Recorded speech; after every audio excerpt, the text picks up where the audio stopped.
I was speaking to one international diplomat who's actually met you, who says Bobiwine, he's a performer, he's very charismatic, but what does he know about running a country?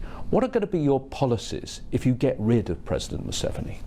We are looking at breaking a dictatorship and having Uganda under civilian rule, which has never happened before. We want the voice of the people to surpass the voice of the guns.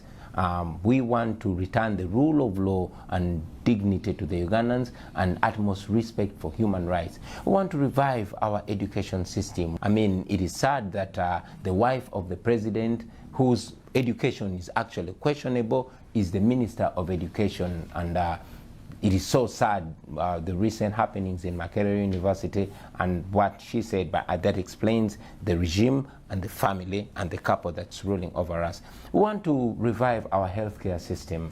It is sick itself. It explains why our government officials, our leaders actually never go to our hospitals. Even when they have to give birth, they fly to developed countries for treatment, while the Ugandans are left to suffer and die. That explains why we lose more than 19 women every day, not every week, not every month, but every day giving birth. More than 300 children die in Uganda, you know, and all these other challenges that people go through. If we had a functioning healthcare system, it would be working.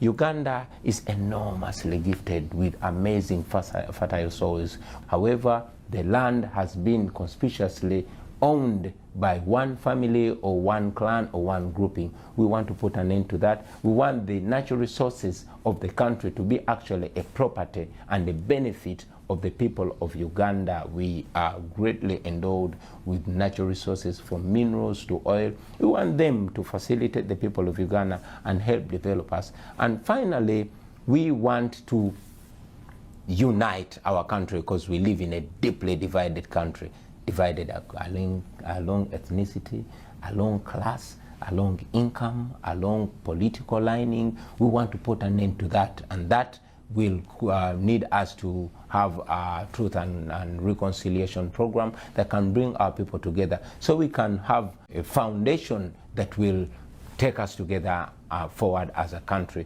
And most importantly, I know that many of our very resourceful, knowledgeable, educated and intelligent people have been forced to leave Uganda because the nation does not offer what they deserve. These are first world brains stuck in a third world country. We want to repatriate them back home to help build our country. I must note that after the unfortunate events in Rwanda of 1994, it is mainly Ugandans that went to Rwanda and assisted build the Republic of Rwanda. We want Ugandans living in America, living in Europe, living elsewhere, to feel comfortable and blessed to come back and rebuild their country.